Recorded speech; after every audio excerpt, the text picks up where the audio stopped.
Build creative confidence. Beat the inspiration addiction. Join the Writer's Gym. My guest at the Writer's Gym today is Ashley Thorpe. Ashley is a self-taught Devon-based animator whose early films, Scarecrow, The Screaming Skull and The Hairy Hands, were a celebration of the neglected aspects of British folklore. His first feature, BORLEY RECTORY, with Reece Shearsmith and Julian Sands, was completed in late 2017 and won Best Animated Feature at Buffalo Dreams Festival, New York, and a Special Achievement in Cinema accolade. After being released on Blu Ray in 2019, the film is now streaming on Netflix, Prime and Talking Pictures. As a freelance animator, he has provided animated titles and sequences for such varied films as the multi-award-winning Woodlands Dark Days Bewitched, Saturn Award-winning Tales of Halloween, Mancunian Man, Neverland Nightmare, as well as many ongoing animated title sequences, and graphics for the ever-terrifying BBC hit show UNCANNY with Danny Robbins. So, obviously, Ashley Thorpe, my first question in this interview is going to be, have you got Kermit with you? Yeah, of course. Because we have a history with Kermit. Here he is. Oh, hi, Kermit. I should have brought mine from the other room. Yeah, but he sits on top of my bookshelf, just slightly out of shot. Because he's been quite an ideological inspiration to both of us, really, hasn't he? Yeah, I think so. He's kind of been there since I was teeny tiny.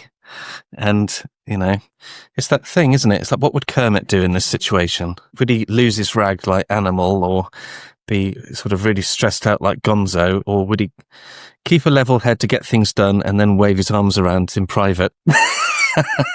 You're reminding me weirdly of actually what I saw Richard Osman doing yesterday, which is I think Kermit, like Richard Osman, who are both leaders in very different ways. When there is something that needs to be done, as a producer, as a writer, or just in an interview, getting through it, they're so good at getting there. They know what needs to happen, and it's done so kindly and so gracefully.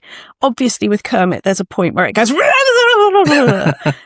maybe that is actually a life skill too. But you got that Kermit after you'd borrowed my Kermit for a year, and then I had my Kermit. Yeah, that's a really strange story when I tell people that I borrowed somebody else's Kermit and looked after him for a year until I could get my own.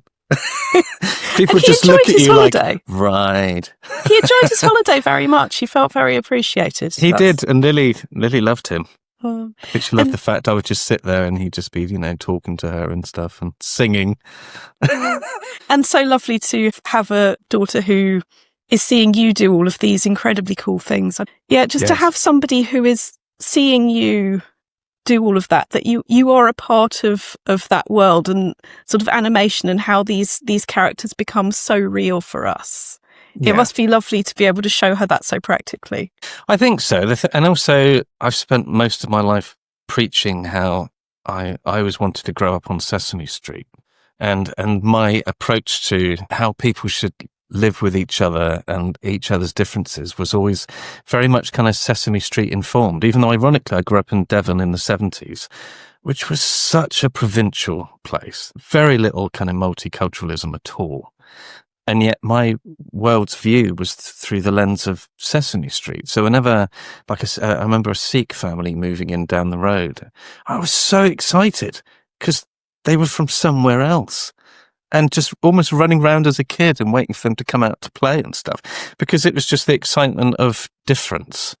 And it was exciting to talk to people who had different backgrounds, different belief. And I kind of bang on to Lily quite a lot about these ideas that, inclusion sometimes just about getting involved and then just a little bit of understanding. And I think, as much as some people like to think of Sesame Street as well, it's not political, it's just nice stuff for children. It's like, you're kidding, right? Sesame Street's the ultimate political show in some ways. Look at where it came from. It was set up to help inner city kids fill in the gaps in their education. It's the ultimate punk rock political show, and they look at you baffled. Well, Sesame Street's political. Yeah, it's so political. It's all about trying to do the right thing. And as a storyteller of any kind, I think that's such an important start, isn't it? That you've experienced that what true and real actually mean, and the lessons that we take are often from the stories we grow up with. So I think you've heard me say in the past that I say it jokingly, but it's utterly true that I joke that the two religions that I grew up with were Judaism and Star Trek, that these were the ideas that with both of those, it wasn't about that these stories had to have happened literally to be important. It was, what are these stories saying to me about myself, about how I show up in the world, about, I think most importantly actually in both is that the idea of arguing with God in these particular cases, that it's never about just taking something as read. It's about coming back and saying, but what about this and what about that?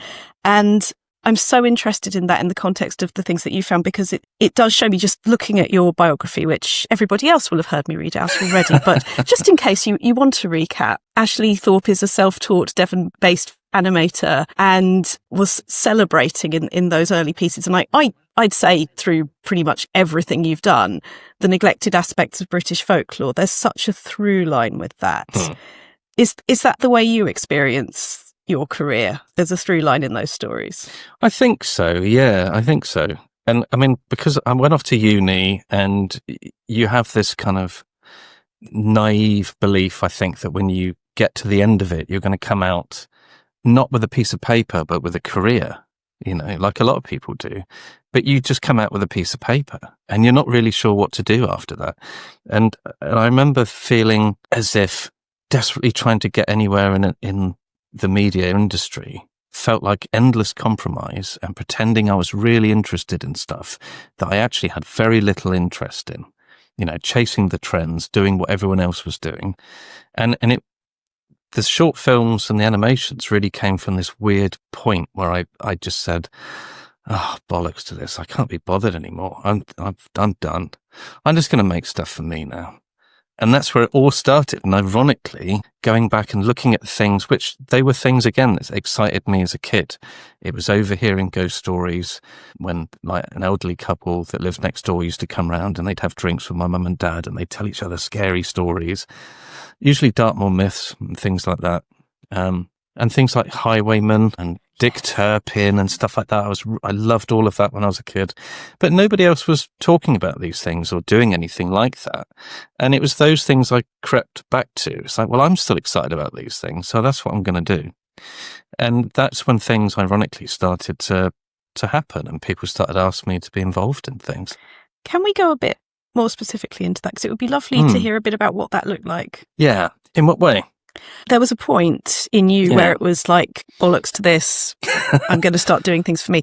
And then people came along so without going into sort of too much, and I waved my magic wand and these people have been, I mean, to be fair, I talk to clients all the time about the magic wand because you need to know what you want in order to make it happen in your life. If you don't have a sense of what it is, it's a bit like Google. A magic wand is very like Google. That's the way I see it. The more specifically you can say what you want, the more practically you can bring it into your life. So what was that for you and who were the people? Well, it started really where I'd lived with a Greek lady for about 7 years or so. And I'd actually moved out to Greece, desperately trying to make things work. And that all collapsed and fell to pieces, including that relationship fell to pieces. So I moved back to Exeter, and that was when I thought, you got a fork in the road here, really. Another Muppet reference. Do you want to do the Muppet reference? Because they won't know. They won't know that. It's in the Muppet movie, and they say there should be a fork in the road coming up. And they drive past a massive piece of cutlery in the road. And I think of that every time they say there's a fork in the road. And I thought, well, you either sit in your dressing gown smoking fags on the back step, or you could be proactive and use this as a chance to kind of reinvent yourself, get back into painting, stop trying to be the happy, sunny person that you were desperately trying to be in Greece. Just do the stuff that you really like, look at all the strange folklore stuff. So I started making this animation called Scarecrow, which was about a ghostly highwayman. And it's like it ticked the box of the highwayman. So I get to do highwayman, but then he dies and then he comes back as a ghost. So you've got 2 tick boxes there. And I just started making it without any help or any funding. I had a friend actually called Mark Stevens. He went out and he was helping me film it and shoot photographs for the thing. And it was then actually through the Exeter Phoenix, I saw an ad in the local press. Say what the Exeter Phoenix is.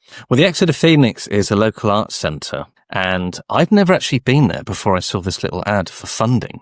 I saw a little tiny ad that was literally about 12 lines, and it said cash for films, which when you're skint and doing a horrible job that you really don't like, I thought, well, that sounds good.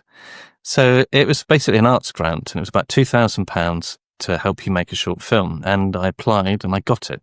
So then suddenly it became a passion project, and now it's a passion project with a few quid behind it. So I could actually hire proper costumes, and I could start structuring it and thinking about what I was going to do with it. So it started off as this thing that was just going to be done for fun and purely for self-gratification, really. And then suddenly I had a deadline. I had people that wanted to see it. It was going to be screened locally, but it was still very much, this is what I want to do and this is what I'm going to do. And the Phoenix were always very good with that.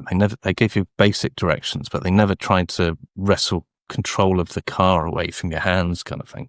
And I got a real taste for it. You know, the film got finished, they screened it, and then I thought, I wonder how ballsy you can be with this. It's made in the back garden and out in the woods type of production. Maybe I'll send it to festivals. And one of the other things I did, I sent it to people like Chris Alexander at Fangoria magazine. And I contacted podcasts I was listening to, like Rue Morgue magazine. And I just thought, well, I've got nothing to lose. I'm selling tiles on an industrial estate. I might as well do this, whereas this thing's going to sit on my shelf and do nothing. So I just sent it out into the world. And that's kind of when stuff started coming back, because Rue Morgue magazine said, oh, well, this is really interesting. Chris Alexander, he wrote a feature about it and put it on the Fangoria website, which I couldn't believe as an 80s horror kid to have my name even remotely linked with that. But one of the most direct consequences of that was Stuart Andrews at Rue Morgue Radio, the podcast. He'd recently interviewed Glenn McQuaid and Larry Fessenden, and he mentioned Scarecrow to them because they were about to do this old school, these radio dramas under the banner of Tales from Beyond the Pale. So they reached out and contacted me, asking me if I wanted to write a radio script for them that was very kind of hammer horror and have a similar feeling to the Scarecrow film. So it's just one of these weird things where it was like pulling on a little thread of something that was buried in the past, and you keep pulling it, and this bigger and bigger thing starts appearing.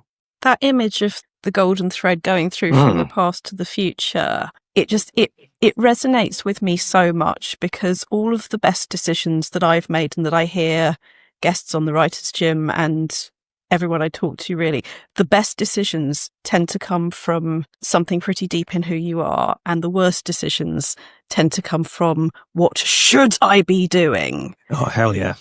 Yeah, absolutely. There's a phrase that I find myself using a lot, mainly with freelancers, but not exclusively, about jigsaw careers, about when we do it well, we're moving away from the idea that you have this one job and somebody's telling you how to do it, and that is you for life, which, can sound quite attractive sometimes, but actually, if you have the personality like you were describing, where you've got ideas, you need to bring them into the world. It's more about finding the different pieces and finding what those pieces are for you and how those fit together. Listening to you talk about it, one of the things that jumped out for me was that there was a point where sounds to me like you gave yourself that permission, as in, I need to be the one who proactively goes and talks to podcasts, follows that thread to all of those different places that it can naturally go. Was that a conversation you were having consciously? Were you aware of that? I think so, yeah. And also, this was around the time that Sue and I got together as well. And we'd known each other since, again, it's the golden thread. We'd known each other since we were 9. And we used to sort of date as much as 9 and 10-year-olds date. Holding hands out the school gates. This is a date, isn't it? Oh, that's totally a date. It's totally a date, yeah. And it was around the time that we got together, and I think that helped galvanize things as well, because it felt as if another thing, which was, this is meaningful, and she was always very, and still is actually, it's like really encouraging in that term of, if you want something, you've just got to try, just got to do it, go for it. And my mum was always a bit like that too, where she would say, nobody's going to drop this in your lap. If you want something to happen, you just got to go and sort it out. It was very much that black and white. Just do it. do it? What have you got to lose? And I think that that conversation was definitely happening because, I was still doing a 9-to-5 job I didn't really like very much, doing the animations and painting in between. But it felt for a little while, it was how many different hats can I wear at the same time? And let's see which one goes in the right direction. It's like, well, the animation's a bit slow. I'll concentrate more on the illustration for a bit. Oh, somebody wants me to write a script. I'll be a writer today. I'll put that hat on, and you do a bit of that. And then you go back to the other thing and you do a bit of that. And there's still a little bit of that now, actually, but it used to feel like an act of desperation, I think, when I first started doing it, as if you're just desperately trying to keep going in any direction. Whereas now I actually really quite enjoy, it feels more like musical chairs. With myself. And I quite enjoy the feeling of sometimes, today I'm an animator.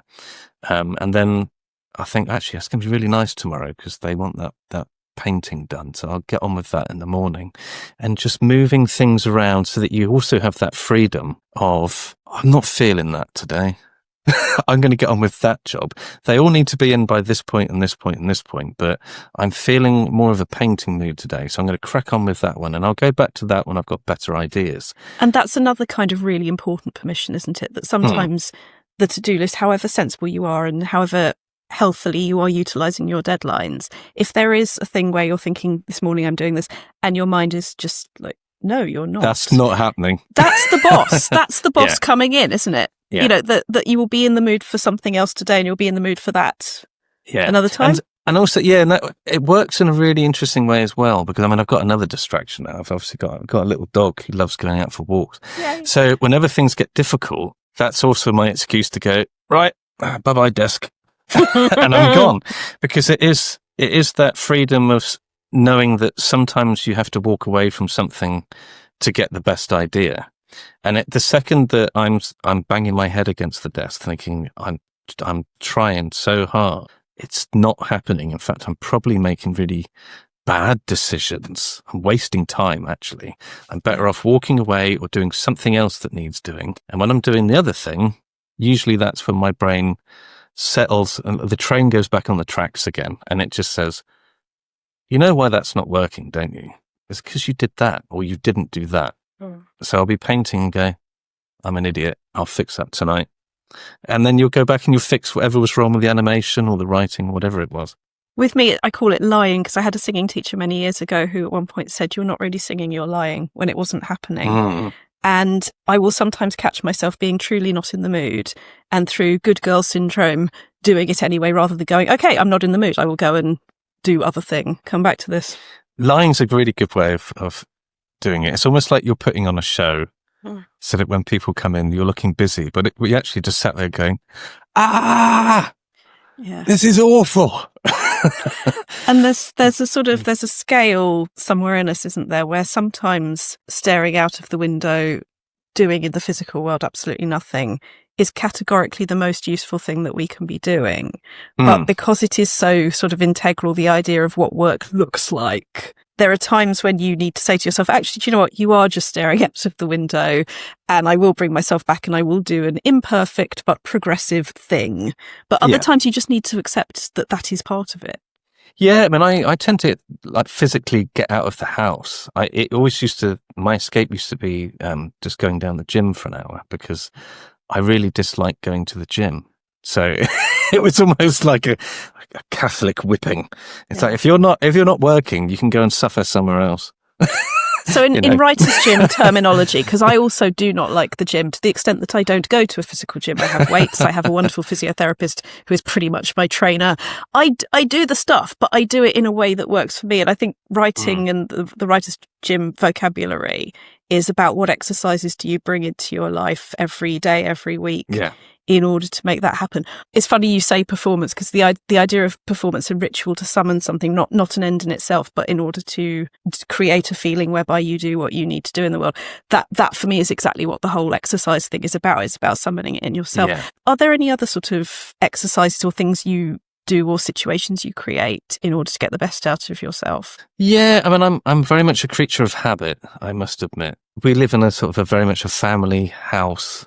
by that which I mean cluttered and mildly chaotic, with a cat and a dog who live like Tom and Jerry. But my desk is so orderly, and I have to keep it clean, and I make myself little post-it notes that I keep around for which needs to be done in what order and things.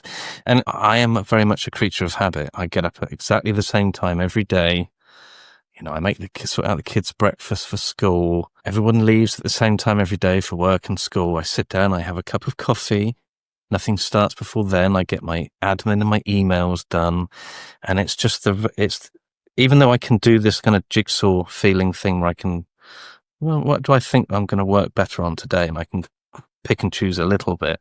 My day is structured quite rigidly, actually. You know, I know for a fact, you know, by about noon today, I'll take Dolly out for a walk down by the river, because that's the getting away thing. I think it's that I do live by structures as much as you have to adapt them when you've got family, you know, to kind of work within and around. I think if I didn't, I'd be a chaotic mess. I really would. I like having and knowing that, well, I try to get all the stuff I really don't want to do actually done with the cup of coffee first thing. It's a bit like that. I never put it off, because one of the things that I used to do was, oh, that's going to be horrible, I'll do that later. And then the further away down the day you push it, it was a bit like when I used to do evening work, and you spend the whole day thinking about this thing you didn't want to do later. You'd find that it would cripple you throughout the afternoon, thinking, oh God, I've got to go to work in a supermarket in 3 hours. And you sit for 3 hours thinking about it instead of doing anything. So now it's just, oh God, I've got to send all those emails. Right, line the coffee up. Let's just rattle through them and get everything rubbish done first. So and it's fun stick and time. carrot. Yeah, sort of stick and carrot. That I'm wondering, does that also make you less, I hope it would make me less precious about getting done the things that I'm not actually that emotionally involved with but need to get done, so that the coffee won't be too cold, so that I can get on with the real stuff. Does it make you more focused on those things, sort of get them done? It does, and weirdly, it does create a clarity. So I don't faff about, and I urgently kind of want to get on with the stuff I need to get done, but also that I want to get done. The boring stuff gets done with quite military precision, so it's all just done and out the way, and it's right, and get on with the good stuff now. That feels like the best definition of professional writing I could ever ask for, that it is about realising what actually isn't where your energy needs to go.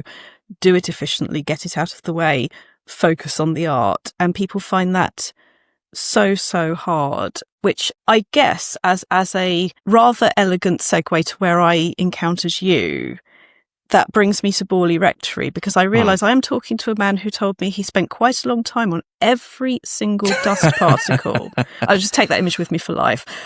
I use that as an example of an animator's insanity still to this day. Would you talk people through BORLEY Rectory, please? It was a long, painful process. It's beautiful.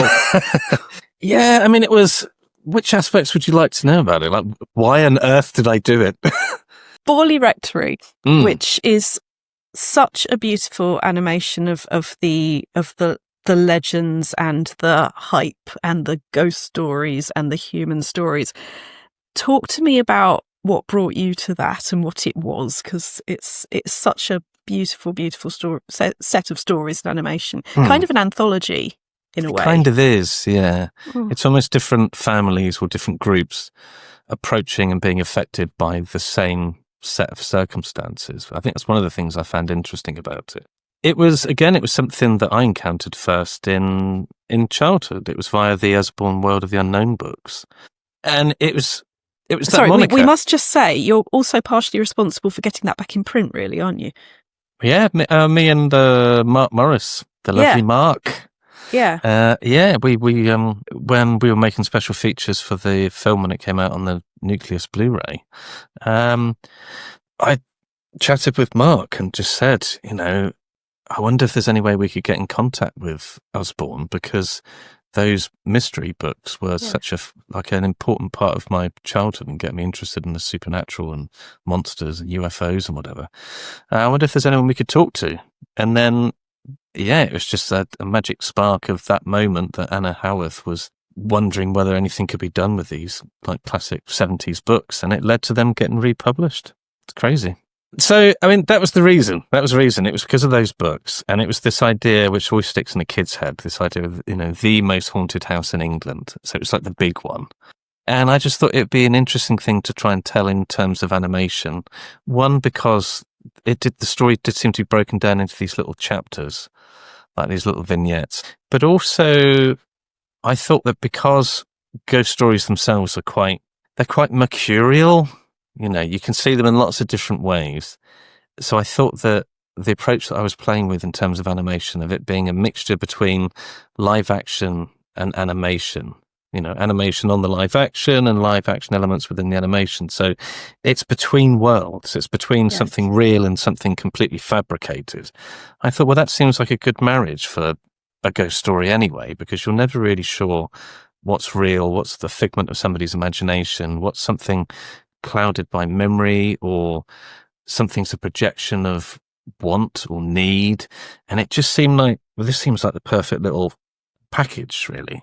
And we've got Reece Shearsmith, who you've worked with several times, different projects now, Julian Sands, many very talented actors. I am not playing favourites, but including Claire Louise Amias and Jonathan Rigby. Oh, yes. And just a wonderful, wonderful group of people. How did that work in terms of marrying those two worlds? Were you storyboarding very specifically and then filming, or were you filming and then going and drawing over? How does one do that? It was kind of written initially as quite a traditional script, because Julian's narration was done years in advance of the animation actually starting, because we really struggled to get funding for it.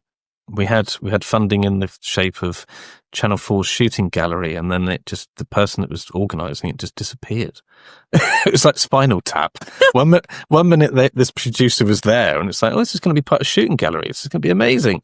And then, hello, they're just not there anymore. So it languished for years.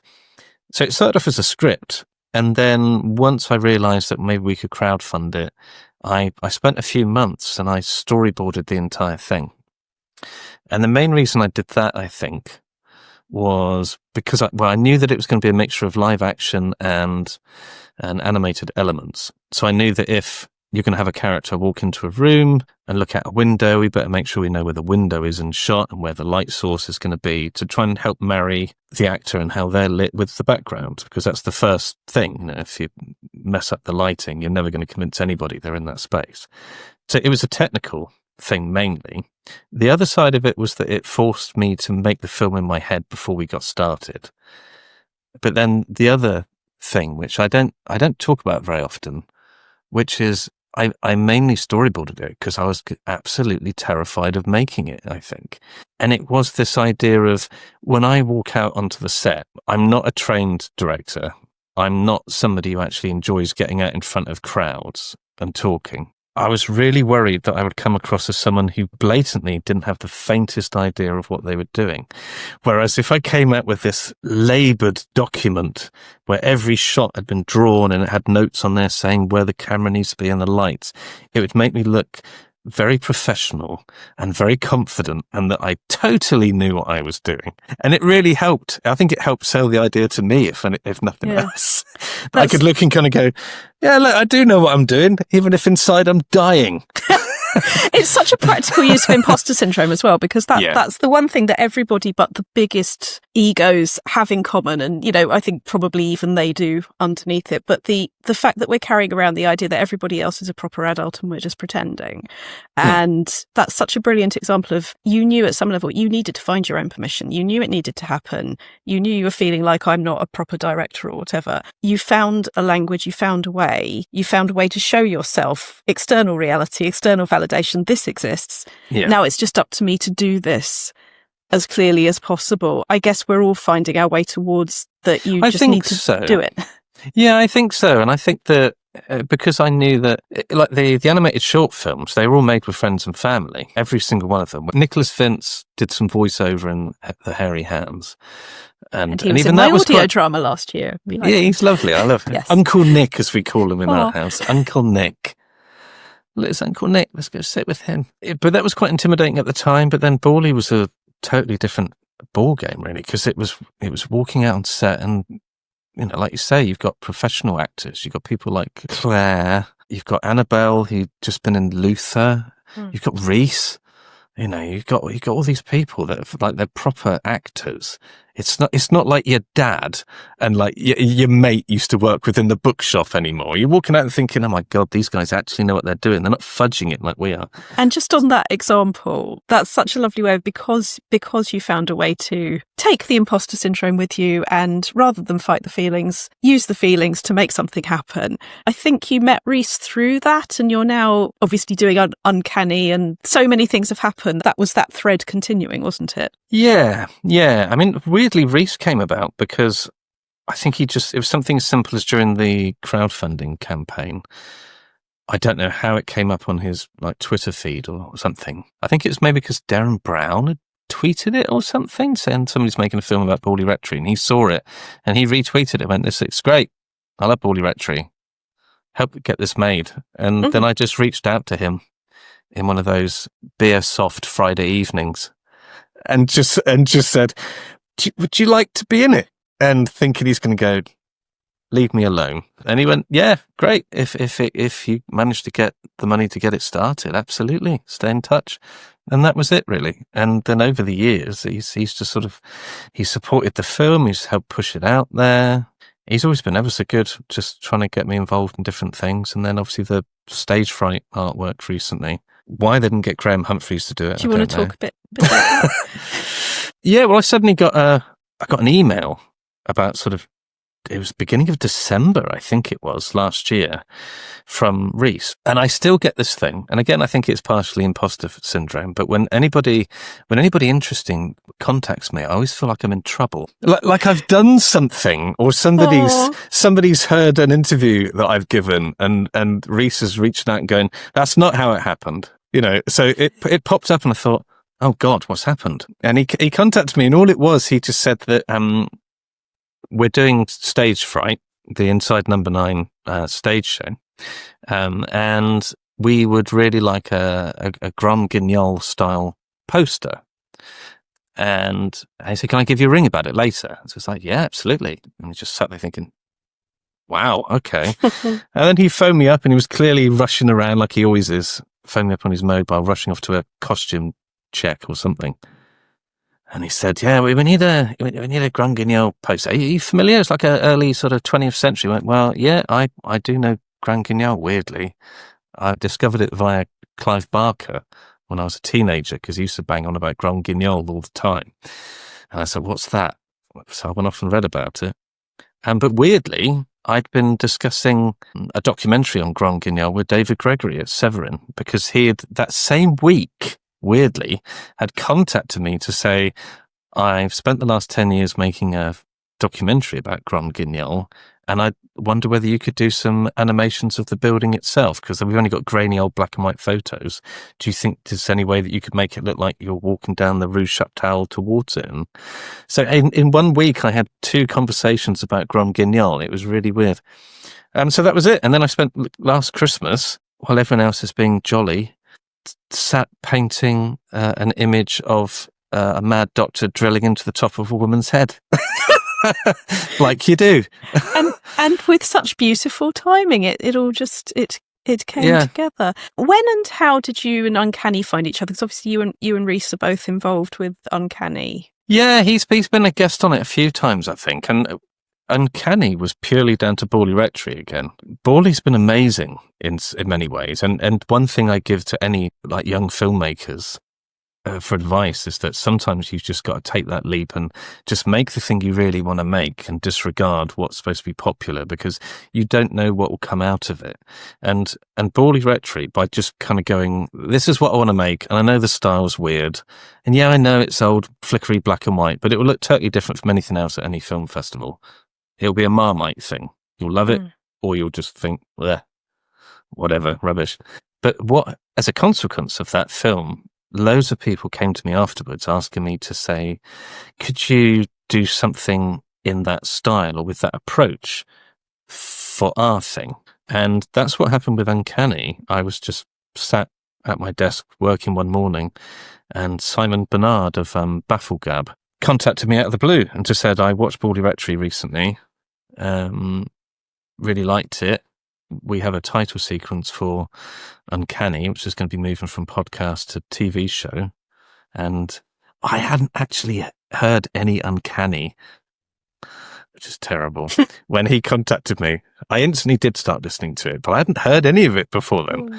And he said, do you think we could have a chat about what they'd like? And that's how it started. That's just a great example of the universe meeting you halfway, that although you haven't discovered it, it's got so many things in common with you already. Yeah. And when you're doing enough of your own stuff, the universe will start doing things that. always come together. I mean, this was what was so strange. And I realised that Simon, I really like Simon because he's got that. He does so much stuff with the BBC, but he has that once removed thing, so he can look at what's going on and just kind of go, don't worry about it. They always do that. Just hold your ground. You know, he's a good person to have on your side. That he'd had so many cross paths with different people. He'd worked with Reece before on audio dramas and all these sorts of things. But and I'm still doing Uncanny stuff now. I handed a bit of artwork in for them yesterday morning. So apart from the animations, they said, can you do all the graphics and posters and things from like Uncanny Con, all the podcast artwork? I do all of that now. So every now and then I'll just suddenly get a message saying, where can Danny be stood now? You know, looking over his shoulder, what weirdness can be in the background? And they just say, well, we want it to be a Halloween themed, Christmas themed, whatever it is. And I just sit and go back to the toy box and start inventing spooky backgrounds. And this is the aim of everything, isn't it? That we want it to be a toy box. It's never an exam room. It's a playroom. All of this. Yeah, it is. I mean, I do a little bit of teaching with like young kids and teaching them animation. And one of the first things I always try to teach them is that very same thing. They come in and they've never met each other and they're all nervous. And it's like, this is not school. There are some rules. There are some ground rules. Feel safety more than anything. But I mean, ultimately, this is a play box. This is where you're going to play with your ideas and see how far you can take them. And that see how far you can take them is so important, isn't it? Because if you don't let yourself see what it is you're trying to do, if you try and write the final draft or draw the final draft or film the final draft before you know what the first messy one looks like, you're going to miss the treasure. Yeah, and I think that's it's a tricky thing, isn't it? Because it's great that you've invited me on here to talk about the process, because weirdly, I'm sat here talking about myself like I'm Yoda or something, but I'm really not. And especially because there are times I find animation difficult, but I'm so much more at ease with the visual arts, like with painting and with animation, than I am with writing, weirdly. And I've struggled for years to work out why my brain makes this differentiation between these two things, because sometimes I really, really, really struggle to write. I find script writing the hardest thing. I find it harder than sitting in front of a blank canvas and starting. And I don't know why there's any difference in my head. I'm not sure what it is. It's almost like a kid that's given a new bike. That I go, well, I know I can ride a bike, but maybe I won't be able to ride this new bike as well as I ride my old one. It's really weird, and I sit there going, why are you beating yourself up? You've written scripts before. What are you doing? It's fine. But I sit there all the time going, oh, that's just crap. If this were a coaching session, we would now be looking at what the key to that playroom was. What's your guess about what that key might be? I mean, I must admit, my way into scripts tends to be, you have to just picture it visually. So the way that I get excited about the idea is images. You know, I have to think of specific images that I think, well, that's a haunting image. I can run with that image, you know. And I finished a feature film script not that long ago, actually. I say finished, that's probably abandoned. Is there such a thing as finished? Never mind, is there such a thing as ghosts? Is there a finished? That'll do. I wrote the end. It's just it's finished for now.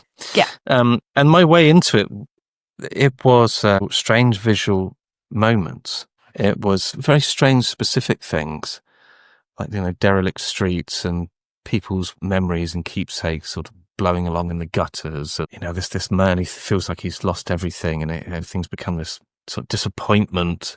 So he literally feels like his life's this kind of like derelict. And it's just it started off as just like images. and like some weird link, because he's a dustbin man, because I thought it'd be really fun to write a script about someone who picks up other people's rubbish, but at the same time feels as if his is descending into it. And this idea between, what were those jars that the Egyptians used to keep their remains in? Was it the panoptic jars? Something like that? The only word I'm now having in my head I actually got from Doctor Who. I can't remember what the real word is. Yeah. Again, story's more real to us than reality. Yeah, and it was this idea of seeing, he starts having nightmares about seeing his like wife and daughter in dustbins, as if they're like these jars that the Egyptians used to store them, their remains for the afterlife in. And it was just weird images that kept coming into my head. And that was my way in. It's like, right, okay. But then the comfort in terms of trying to structure something, quite often that's, weirdly, that's where I lose my nerve almost. And which is weird, because obviously with animation, you've got to be so structured. I have to create a workflow so everything works and you're not wasting loads of time building something you're going to have to change later. But then I have this thing in my brain that goes, no, it's not the same. Yesterday, I was interviewing the founder of Barefoot Coaching, where I qualified as a coach. And the way I discovered coaching was Kim Morgan, the founder's columns in Psychology's magazine. And it's a fictionalized case study of a coaching client and what's going on for them, but also what's going on for the coach. That the whole point is everybody's a human, everybody's reacting to things that are as much themselves as the world. It's never about blame, it's all about curiosity. So I discovered what I now do through those columns that she had written. Now, this is going to be an important word in this story. Written. She also wrote, among many other things, my two favourite books on coaching. That's a massively short version of what she's done, but that is something she's done. When I emailed Kim, and that was one of those emails like your one to Reece, where I was going, it's all right. When she got that email, she was absolutely lovely, but was very good at explaining to me how she wasn't a real writer, as every single writer manages to explain to themselves. So I presented the evidence, which is it's so reassuring when the writers that we admire have the same reaction that we might have about ourselves. We had a lovely interview. It was great. Anyway, point being, I don't know if I ever gave you the Writer's Gym bookmark when I last saw you, but among, not the one I'm holding up right now, which is one side of it, there may be 7 basic plots, but there are infinite original voices. You know, we're not looking for a right answer. We're looking for ourselves. It's got a bunch of phrases that we come back to, because although there are no wrong answers, there's a few, like you say, it's like road safety. There's a few safety guidelines, as with animation, that keep you going. But my favourite one, this one here, Say the Thing, that actually came from when I was writing an article for Fangoria magazine, and it was about a subject that was very involved for me, very personal. I'll say what it was. It was anti-Semitism in 70s horror. And the conversation had come from my partner, Mark, who we talked about earlier, hadn't known what certain images that he'd released meant. And at the time, when somebody said in front of me, and Mark, doesn't that bother you, Rachel? And the tiredness in me that, you know, it's so invisible all the time. And it was probably in that moment that I realised how invisible I'd made it. And then Fangoria wanted me to do this thing. So it was very big and important. And as it happened, the editor I was working with was Jewish as well. And we were both, as, you know, people, we were just, it's the tiredness. A lot of people go, all of what's going on in Israel is all of what's going on in Judaism. And it's not. And it's not, you know, and it was just all very exhausting. So I was overthinking. And what Ariel did while I was trying to chuck everything that could possibly work into this piece was Say the Thing. And as with everything on my lovely bookmark, whatever I'm overthinking in life or on the page, that tends to be what actually gets you through it to the solution. It stops being a fork in the road and it starts just being a road, because you know what you know and you what you need to say. And I love your example of that writing so visually, you can see the picture in your head. So your job really is Say the Thing. This is what I see in my head. It's not about how I put it on the script. It's about how truthfully I put it in the script. Not unlike a set model for theatre or, you know, or any of those things. Your job is to say honestly what is in your head rather than to get caught up in doing it prettily. Because the way writers, and not just new writers, but especially new writers, will hold themselves back or hold ourselves back is school told us about vocabulary. School told us you can't start a sentence with a fronted adverbial. I honestly had an adult come and say that to me. I'm not allowed to start a sentence with a fronted adverbial. That happened. And it is all permission, isn't it? It's finding that. But it sounds like you have found yourself as a visual writer. I think I also get disappointed in what I do. So there's an element of that, but it's interesting about sort of saying the thing, because I think it was a script called Dead Men's Shoes, and it was a radio script initially. And then I thought there were things in there that I really wanted to explore and adapt. So I took that as a starting point, the basic concept of it, and I thought, well, let's try and write a feature film using those core ideas and see where I can go with it. And it becomes quite a different animal. But then it's interesting you're saying about Say the Thing, because I realised that when I started writing this new script, it was a few years ago when things were particularly difficult. And it was around the kind of the COVID times. Everything became quite hard. I started having to work in a medical warehouse, literally lugging boxes of medicines and things about.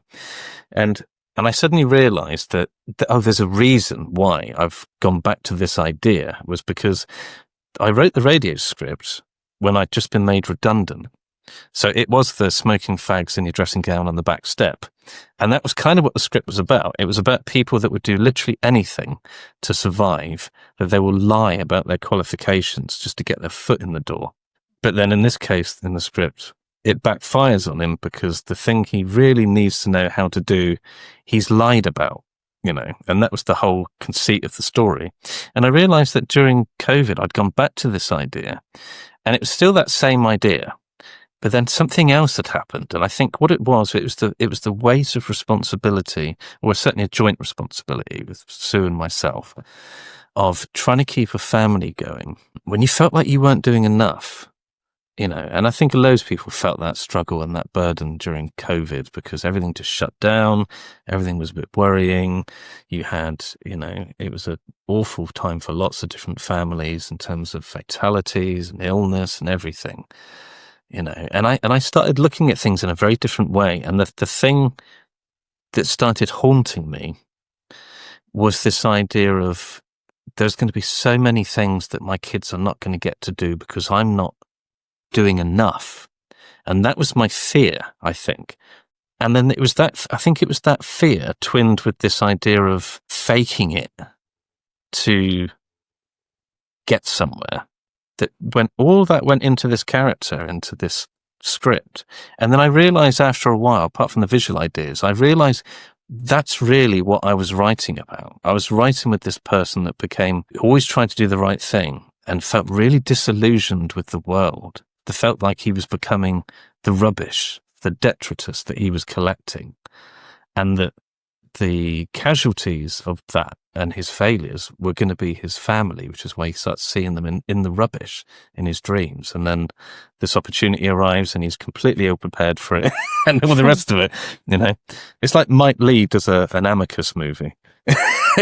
Wow. It's very weird. But it was that, like you say the thing. And I suddenly realized it's like, I kind of knew I was writing about me a little bit. I don't feel as bad as this character, but it is informed by genuine fears and genuine feelings of kind of inadequacy. And actually that's really important. Is haunted by a future you're not going to be able to give your loved ones. And it's like, well, that's something that's always frightened me anyway. And I think a lot of self-employed people have that, that responsibility. But as soon as I realized, it's like, that's what you're writing about. That's his greatest fear. That's what's haunting him. And that's the permission that we all really desperately do need to give ourselves. Is it doesn't mean you're feeling exactly as that character is feeling, but it does mean you found an intrinsic what if that comes from you. You can explore it. That. Yeah. And and also I realized, and I then suddenly went in and wrote in like weird little conversations that I color them a little bit, but genuine conversations I'd had with Lily, the little silly things like, when can we have a garden? When can we do this? When can we have a tree house? So when we get a tree, when can we have a tree? When we get a garden? It's those. We have a garden, but in the story, they live in a crappy place that's falling apart, and But it's this idea of writing your fears into it, And then you really start feeling for your characters then, because you think, right, okay, this guy isn't just a cipher for him to get from there to there. So if he meets that person, then that happens.